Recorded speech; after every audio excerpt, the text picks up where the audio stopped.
অসম মেঘালয়ৰ এই কেছটোক লৈ বেলেগ বেলেগ ধৰণৰ লেকচাৰ মাৰি কিছুমানে বেলেগ ফাইদা উঠাব আহিব আৰু এইখিনি সময়তে অসমৰ মানুহে পাহৰি যাব যে শিৱসাগৰৰ বানপানী কিয় হৈছিলে, যিটোকে ভাৰতবৰ্ষ নামৰ দেশখনতে মেঘালয় আৰু অসমখন আছে। গতিকে একেলগে সমাধান কৰি তোমালোকে সমস্বৰে এটা কথাত মন দিয়া যে শিৱসাগৰত বানপানী কিয় হৈছিল।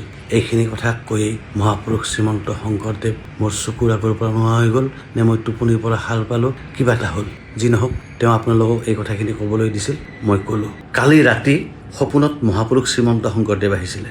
আহি তেওঁ মোক ক'লে, ব্ৰ তোমাক মোৰ অসম আৰু মেঘালয়ৰ এই সংঘাতক লৈ এটা মেছেজ দিব লগা আছে, তুমি অসমৰ ৰাইজক দিবা।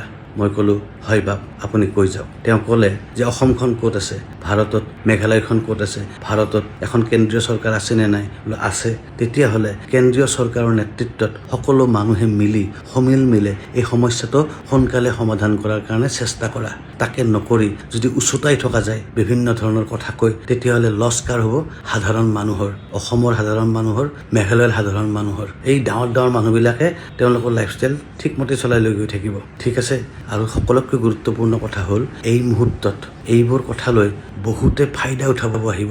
অসম মেঘালয়ৰ এই কেছটোক লৈ বেলেগ বেলেগ ধৰণৰ লেকচাৰ মাৰি কিছুমানে বেলেগ ফাইদা উঠাব আহিব আৰু এইখিনি সময়তে অসমৰ মানুহে পাহৰি যাব যে শিৱসাগৰৰ বানপানী কিয় হৈছিলে। গতিকে সোনকালে এই সমস্যাটো সমিল মিলেৰে সমাধান কৰি, যিটোকে ভাৰতবৰ্ষ নামৰ দেশখনতে মেঘালয় আৰু অসমখন আছে। গতিকে একেলগে সমাধান কৰি তোমালোকে সমস্বৰে এটা কথাত মন দিয়া যে শিৱসাগৰত বানপানী কিয় হৈছিল।